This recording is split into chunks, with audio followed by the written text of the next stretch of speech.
Bonjour à tous, bienvenue dans Multijoueur, votre rendez-vous jeux vidéo sur Tech & Co. On est ravis de vous accueillir pour un nouveau numéro et je suis une fois de plus en très bonne compagnie pour parler de l'actu et des jeux à ne pas manquer. Avec aujourd'hui Maxime Chao. Bonjour Maxime, rédacteur en chef de Jeux Actu. Bonjour Mélinda, merci de l'invitation. Écoute, ça va être bien, on va parler de plein de choses, de jeux. Plein de choses à se raconter. Depuis le temps que tu m'as proposé cette invitation. Je suis ravie que tu aies fini par me dire oui, parce que j'allais vraiment finir par le prendre personnellement. non, tu sais, on a des plannings très chargés, donc forcément. Mais je suis très heureux d'être là en tout cas. Trop d'actualité jeux vidéo à traiter. Exactement. C'est pour ça. Et avec toi, Michael Newton, président de Loisirs. Écoute, j'hésitais à dire Michael Newton, ça possible. Président de l'association Loisirs Numériques. Salut Mélinda. Comment ça va ? Ça va bien, ça va très bien. Un peu stressé, mais ça va. Il n'y a aucune raison, on est entre nous. Ouais, ça va. Ça va très bien se passer. On se connaît, donc c'est cool. Mais voilà, c'est pour ça. Et on parlera d'ailleurs de Loisirs Numériques et de tout ce que tu fais, vous faites au sein de l'association, et justement à souligner. Mais on va tout d'abord commencer par tester ces messieurs sur l'actu à chaud.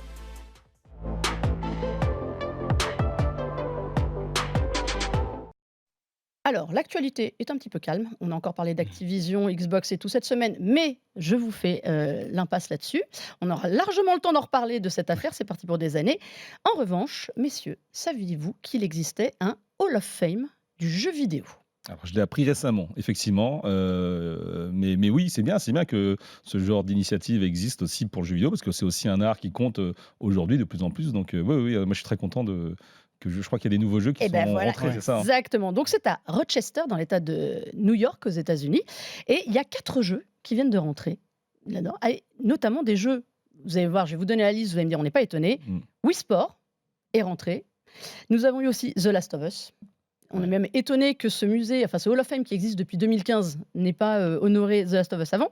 Computer Space, qui est un jeu des années 70, figurez-vous, et mon préféré, très honnêtement, Barbie Fashion Designer, dont j'ai appris l'existence, j'avoue, à cette occasion. Mais pourquoi ces choix ? C'est étonnant. Enfin, autant Wii Sport, effectivement, en termes de nombre d'exemplaires vendus, mais voilà, il y a quelques jeux, c'est un peu étonnant. En tout cas, Barbie, moi, ça m'étonne. Et alors, je vais t'expliquer pourquoi. Parce qu'en fait, il y a des critères.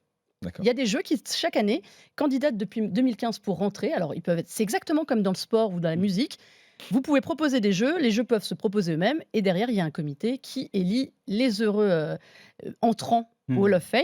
Et donc, il y a des critères. Il faut que ce soit un jeu iconique, que tout le monde connaisse, qui ait une longévité, donc voilà, qui ne soit pas un jeu, un one-shot, qui, au bout de quelques années, on s'en souvient encore, qui soit populaire, qui ait touché tout le monde, qui ait une ampleur géographique, donc pas seulement un jeu qui est marché qu'aux États-Unis, il faut vraiment il ait une résonance internationale et qu'il ait eu une influence sur d'autres jeux et sur la société. Alors, est-ce que il y en a plein d'autres. Ces jeux-là répondent ? Barbie, je suis pas tout à fait sûr. À part l'icône en elle-même, effectivement, le jeu, c'est pas particulièrement. Alors, vous savez pourquoi Barbie ? Je suis un peu étonné. Alors, je vais vous dire, Barbie, c'est un jeu qui a rapporté 120 millions de dollars sa première année. D'accord. Barbie, donc c'est un jeu qui est sorti en 1996 et le concept, c'était de pouvoir fabriquer les vêtements de sa Barbie. Là, je vous mets la pub pour ceux qui regardent. Si vous écoutez en podcast, vous ratez quelque chose. Si vous êtes sur l'émission en vidéo, c'est magnifique. Autant pour les joueuses que pour la décor.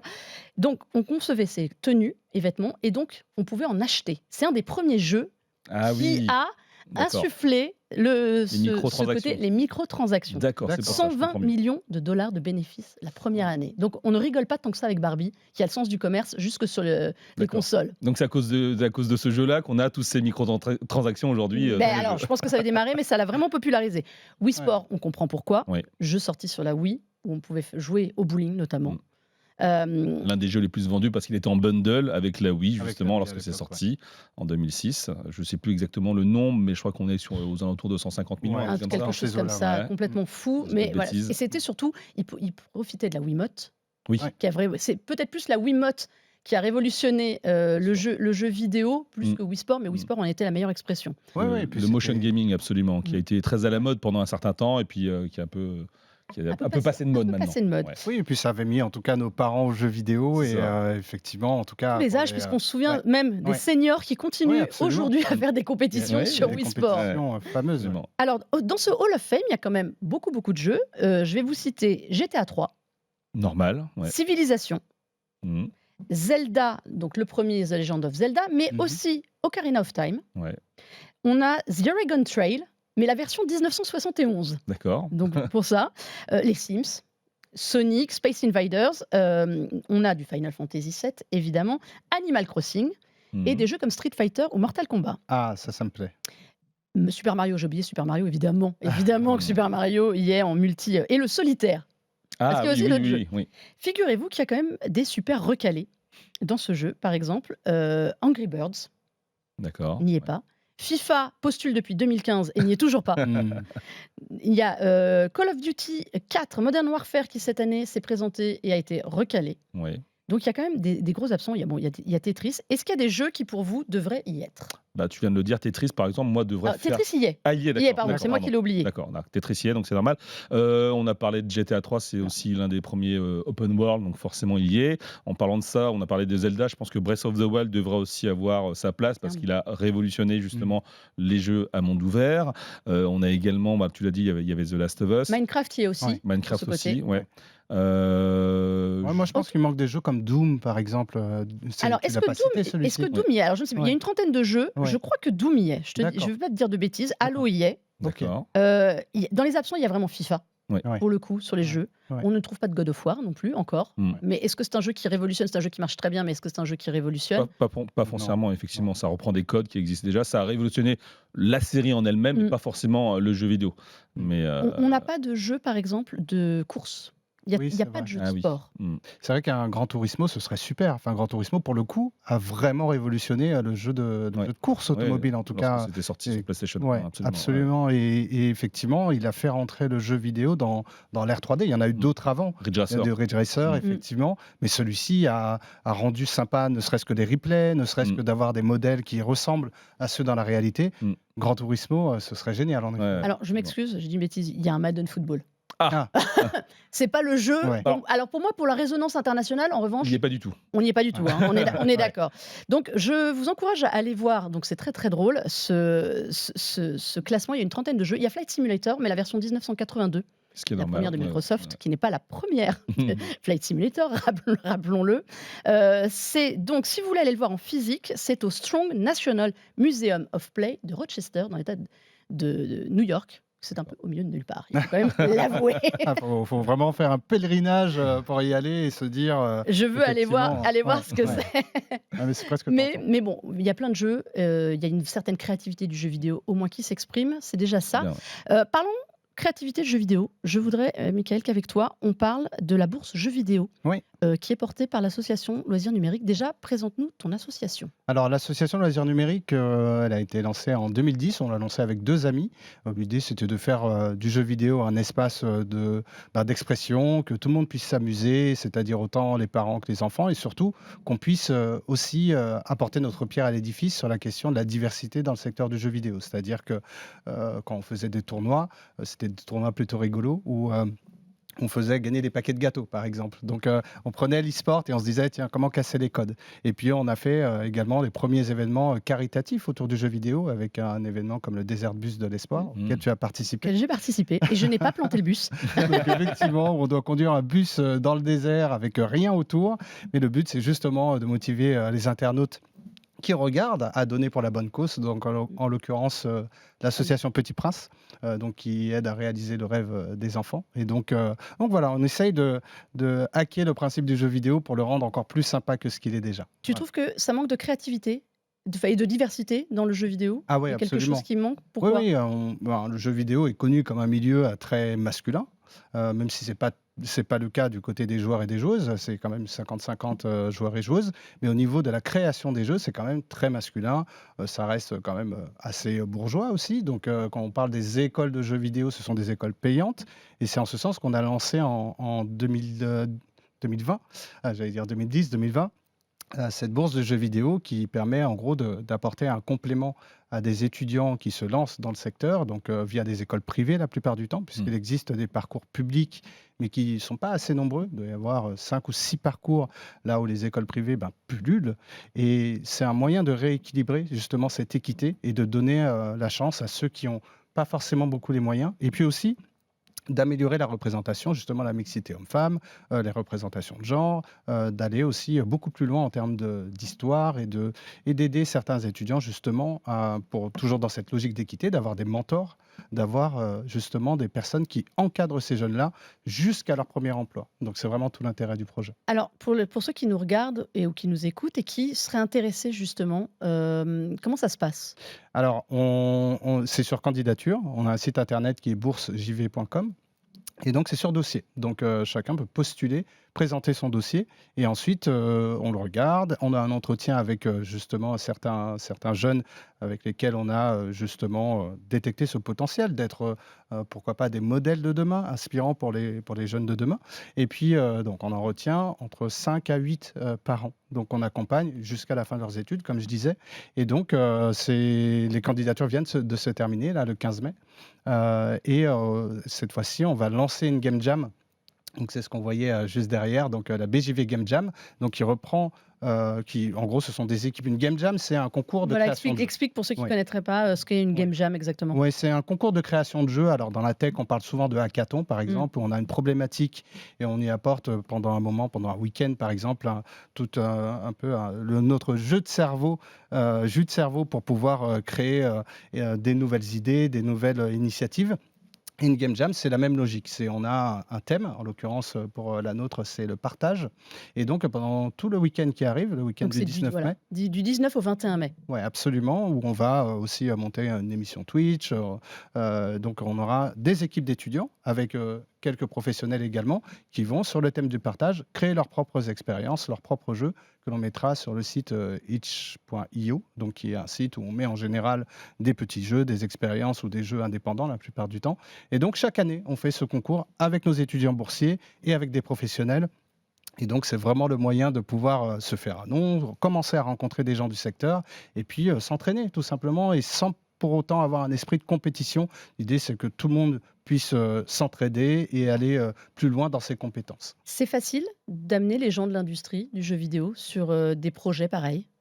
C'est pas facile parce que on part du principe que c'est un domaine qui fonctionne bien, où il y a beaucoup de demandes, beaucoup de personnes qui postulent dans les écoles. Les écoles sont bourrées à craquer d'étudiants, mais dans cette logique de diversité, c'est beaucoup plus difficile d'entamer le dialogue puisque ce sont essentiellement les entreprises du jeu vidéo qui financent ce projet-là. C'est un projet qui coûte à peu près 250 000 € par an. Donc, on a besoin de dons d'entreprises et de particuliers aussi. Donc, nous, on est une bourse indépendante, c'est-à-dire qu'on n'est pas raccroché à un système Pas une bourse d'État, particulier. faut C'est bien pas une bourse préciser. d'État, c'est vraiment l'association Loisirs Numériques avec Johan Rousseau, Cédric Bache, Laurent Checola qui ont chacun leur propre studio de jeux vidéo. Johan Rousseau, c'est le studio Spiders. Ouais. Cédric et Laurent, c'est le studio Label Games. Moi, je travaille dans un autre studio de jeux vidéo. Et on s'est alliés donc de façon indépendante pour pouvoir créer ce système pour justement ces étudiants qu'on pense être exemplaires, chacun dans leur style, chacun dans leur environnement aussi, et qui viennent de milieux divers. Et l'idée, c'est en tout cas de pouvoir aller plus loin grâce à ces financements-là, grâce à des professionnels qui nous accompagnent sur ce projet-là.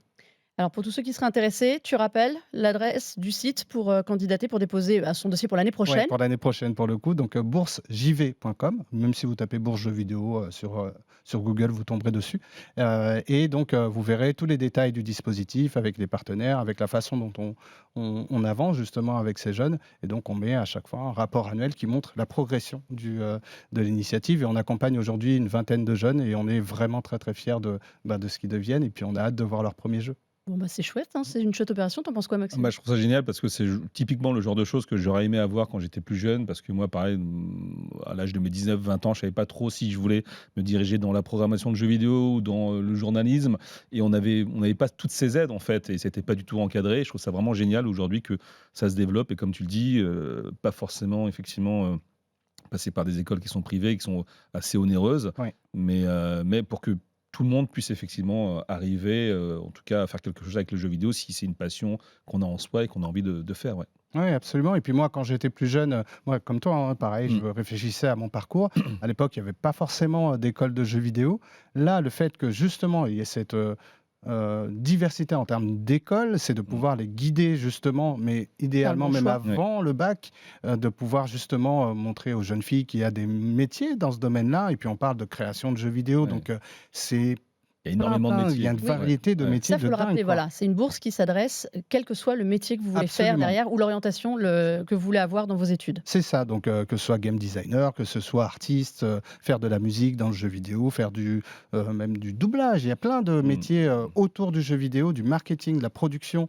C'est vraiment de pouvoir accompagner tous ces jeunes dans leur choix d'études et puis à la fin, effectivement, de pouvoir les aider sur justement leur premier emploi. Donc faire vraiment le lien entre les professionnels et eux.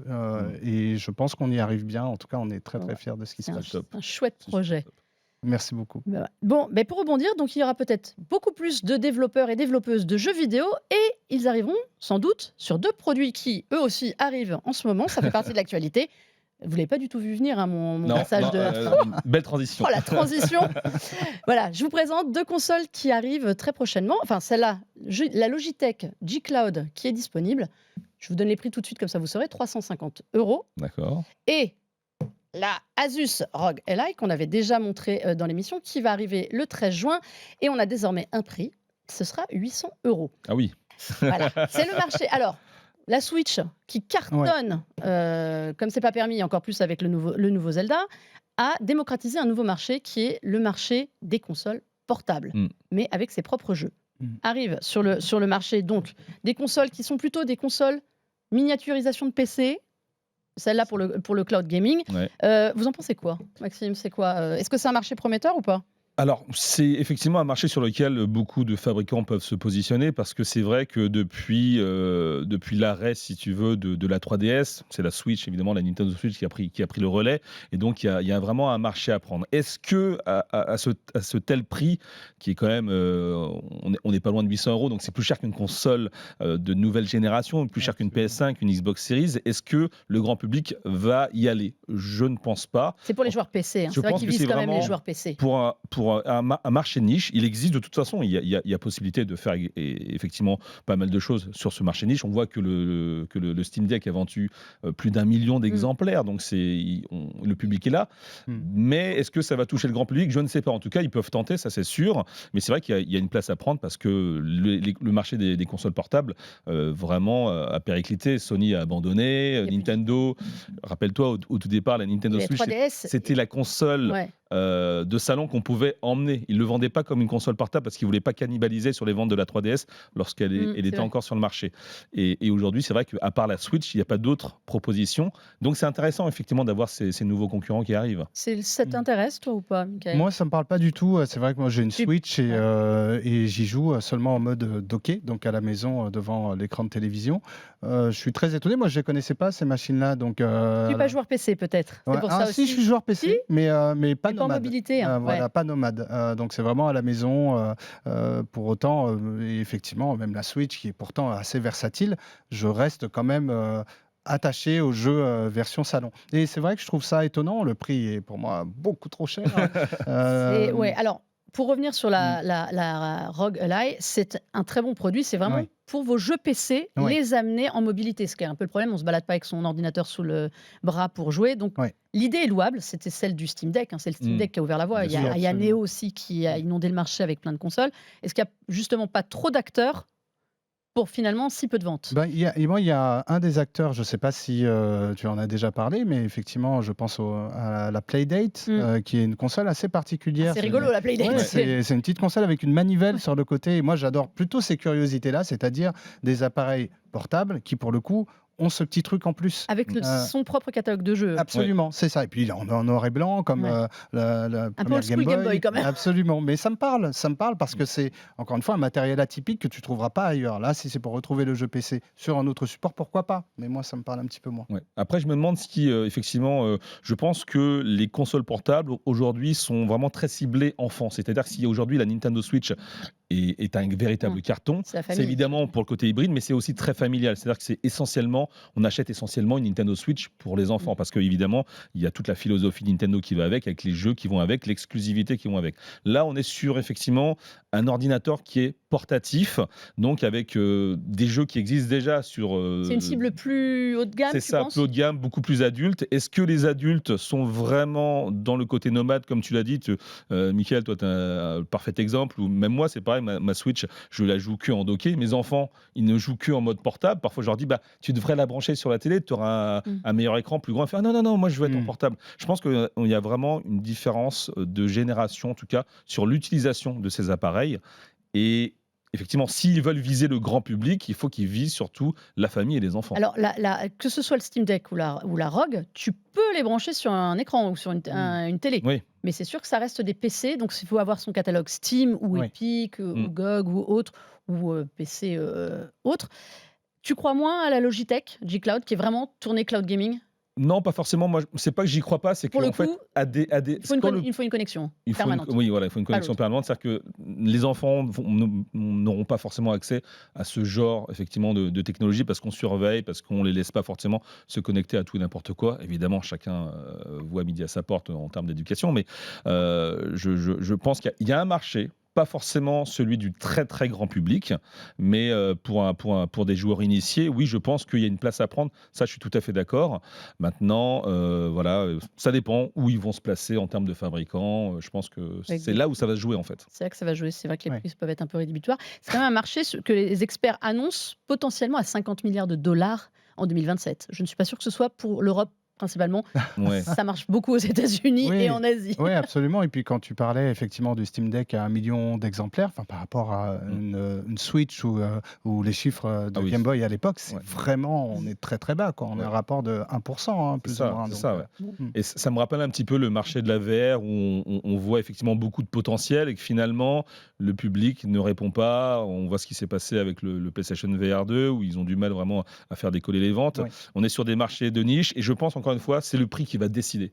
C'est le prix. C'est-à-dire qu'à 800 €, on va toucher juste un public très ciblé, un public qui est fortuné, un public adulte. Maintenant, si on veut faire du très grand public, il n'y a pas de secret, c'est le prix. Le Steam Deck est à 400, 450. Voilà. C'est déjà plus raisonnable. En entrée. Bon, voilà. Bon, les consoles portables, ça passera pas forcément par nous. Moi, j'y joue, mais j'avoue, je me sens un peu seule. Bon, on va parler jeux, messieurs, pour quand même se redonner un peu de morale et avec des belles sorties. Et aussi nos petits jeux coup de cœur, feel good, parce que ça fait du bien quand même en ces temps difficiles. Allez, tout de suite, à quoi on joue ?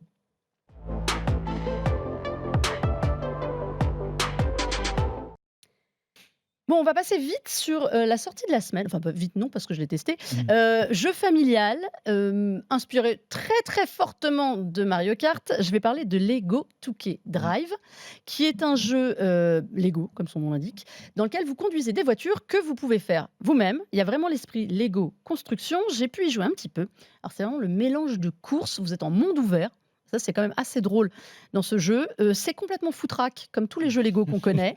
Si vous avez fait les Lego Star Wars et tout le reste, c'est parsemé d'humour. Il y a énormément d'humour. Pour vous donner un nom, les présentateurs qui commentent les courses s'appellent Jean Taliage et Ambre Eyage. Ça vous donne déjà le niveau. Il y a plein de petits mondes, plein de petits univers différents. C'est assez fun. Moi, j'avoue que j'ai passé un bon moment dessus. Il y a de la construction. Absolument. Si vous êtes adepte des constructions Lego, vous allez vous éclater. Moi, c'est là où j'ai abandonné parce que je suis nullissime dans la construction. C'est vraiment une catastrophe. Mais voilà, c'est très très sympa. Ça s'appelle Lego 2K Drive. Ça arrive sur toutes les consoles et sur PC le 23 mai. Je vous le recommande, c'est familial et c'est ultra fun. Ouais, absolument. Ouais. Tu avais fait un petit peu ? J'ai fait un petit peu, je suis en train de le tester parce que j'ai eu l'occasion de recevoir le review code, comme on dit. Effectivement, il y a tout ce côté bac à sable. On est entre Mario Kart, Sonic All-Star Racing et puis un peu Forza Horizon pour le monde ouvert. Et ce pour côté, le côté, on roule n'importe où surtout. Oui, voilà. Et puis Lego apporte évidemment sa touche avec toutes ces constructions qu'on peut faire. Les possibilités sont infinies. On voit avec le dernier Zelda, Tears of the Kingdom, où les gens vraiment s'amusent à construire tout et n'importe quoi. Je pense que là, ça va être pareil aussi. Et c'est vrai que les possibilités sont assez dingues. Et c'est pareil, là, on parlait de public familial. Je pense que c'est un jeu justement qui va plaire à la fois pour les petits, mais aussi pour les grands, parce qu'on voit qu'aujourd'hui, Lego, c'est aussi beaucoup de collectionnites chez les adultes. Parfois, on voit c'est marqué que c'est juste uniquement pour les adultes, pour certaines de leurs jouets. Donc, je pense que c'est un très, très bon potentiel. Et c'est vrai que des concurrents de Mario Kart, il y en a toujours eu, mais celui-ci... Ça m'a l'air d'être le plus sérieux quand même, hein, on est d'accord. Je dis une bêtise, ça sort le 19 mai. Donc, vous allez pouvoir en profiter très, très vite. Autre jeu, complètement autre univers, c'est Planet of Lana. Qu'on attendait depuis très longtemps, qui, pour moi, et potentiellement des plus beaux jeux qui arrivent de ce qu'on avait vu. Alors, j'ai pas pu le tester encore. Je pense que personne n'a vraiment mis la main dessus.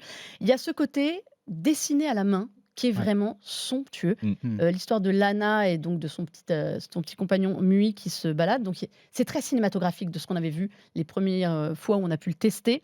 Des énigmes, un monde un peu étrange et magique. Moi j'avais beaucoup aimé les premières fois où on a pu y jouer. Ouais. Ça te plaît ça ou pas, toi, Michael? Ouais, carrément. Moi, je suis très très fan des platformers, et puis encore plus quand ils sont narratifs, des jeux comme Limbo, des jeux comme Inside, etc. Et puis il y a un petit côté guerre des mondes avec ce genre de grands êtres entre mécaniques et avec des grandes pattes comme ça. Donc moi, ça me parle énormément, et je suis, depuis le premier trailer, j'ai hâte de voir ce qu'il donne. De voir ce que ça donne. Et puis surtout l'aspect graphique. Moi, je suis très fan de belles directions artistiques. Là, Donc, je là, pense on est qu'on en est plein là, je pense qu'on est en plein dedans. Ouais. Toi aussi, Maxime? Absolument, oui, pareil. Il y a un côté très Limbo, parce que c'est assez trompeur, parce que les premiers niveaux sont très chatoyants, on est vraiment dans la verdure, et très rapidement, on va sombrer Ça devient dark, effectivement un peu plus dark. Et c'est vrai qu'il y a un côté Limbo qui est, je pense, assez assumé de la part des développeurs. Et puis, visuellement, la direction artistique est fabuleuse, le côté platformer aussi.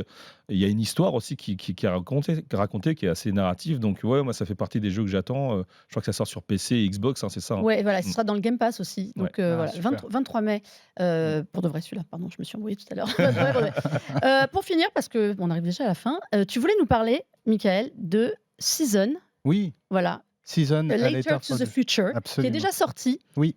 et qui t'a bien plu. Eh bien oui, c'est dans le même esprit, qu'effectivement. On a dit qu'on faisait que les Planet jeux of feel Lana. good là. Ouais, c'est ça, c'est des jeux avec des directions artistiques, encore une fois, très marquées. Et celui-ci, beaucoup plus calme, beaucoup plus relaxant, donc qui fait partie des jeux, comme on dit, wholesome.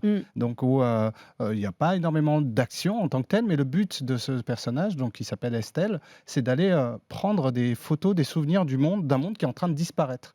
Et donc de pouvoir ancrer ça dans un système d'archives. Elle a son propre bouquin, son propre Carnet, scrapbook, où elle met tous les extraits de ce qu'elle récupère dans la vie. Et moi, j'ai trouvé ça super parce que j'adore les jeux relaxants où on prend le temps. Et surtout, j'adore les jeux où il y a des appareils photo qui sont au cœur des fonctionnalités. Donc, c'est exactement ce qui me plaît. Elle enregistre le son aussi, il me semble. Elle enregistre le son, elle prend les sons de tout. Alors, j'avoue que moi, je vais lui donner une deuxième chance, une seconde chance, parce que j'avais beaucoup aimé, pareil, la direction artistique prise, les premières images qu'on avait vues. C'est lent. C'est long à démarrer, quand même. Alors, apparemment, il faut insister. Mais j'avoue que visuellement, moi, je suis très attachée aussi à ce qu'un jeu dégage visuellement, et il a vraiment une personnalité pour le coup. Oui, et puis moi, j'adore les jeux qui ont une sorte d'histoire un peu comme ça, poétique, qui raconte quelque chose, que ce soit de notre temps, transposé dans un univers totalement surnaturel qui n'existe pas, mais qui fait vraiment ces ponts avec notre époque et justement les difficultés de la vie. C'est vraiment des réflexions qui vont un peu plus loin que la mission du jeu vidéo. Et c'est vraiment pour moi des expériences qui permettent de rassembler justement les personnes qui sont détracteurs du jeu vidéo avec justement cette impression de raconter une histoire, de vivre une histoire atypique, quoi. C'est déjà sorti, c'est disponible sur PS4, PS5 et PC. Et je crois que j'ai cru entendre murmurer que ça arriverait bientôt sur les autres consoles. Mais bon, contentez-vous déjà de celle-là. Messieurs, on arrive au bout de cette émission. Merci beaucoup à vous d'être venus. Déjà. Maxime, on te retrouve sur Jeux Actu. Absolument, exactement. La chaîne YouTube, le site web et les réseaux sociaux, évidemment. Voilà. Michael, Loisirs numériques, il y a encore plein de choses à faire. Et la Game Jam, ce week-end, 19-21 mai, donc sur Twitch à suivre. Absolument, sur Twitch. Et puis on a hâte de voir effectivement ce que vont nous réaliser nos différentes équipes. Et puis voilà, soutenir effectivement, que ce soit Loisirs numériques. Je fais un coucou à tous les bénévoles et toutes les personnes qui nous aident. Vraiment, c'est une chouette association. Voilà. Je suis contente merci que beaucoup. tu aies pu venir en parler. Ça Merci, fait bien plaisir. merci à toi. Et puis merci à vous aussi de nous avoir suivis dans ce multijoueur. Vous pouvez retrouver l'émission et les précédentes en podcast sur la chaîne YouTube, sur le site Tech & Co aussi, et évidemment sur la chaîne Tech & Co. Et on se dit à très très vite pour de nouveaux jeux, parce que là l'été va être bien animé. Ciao ciao. Salut.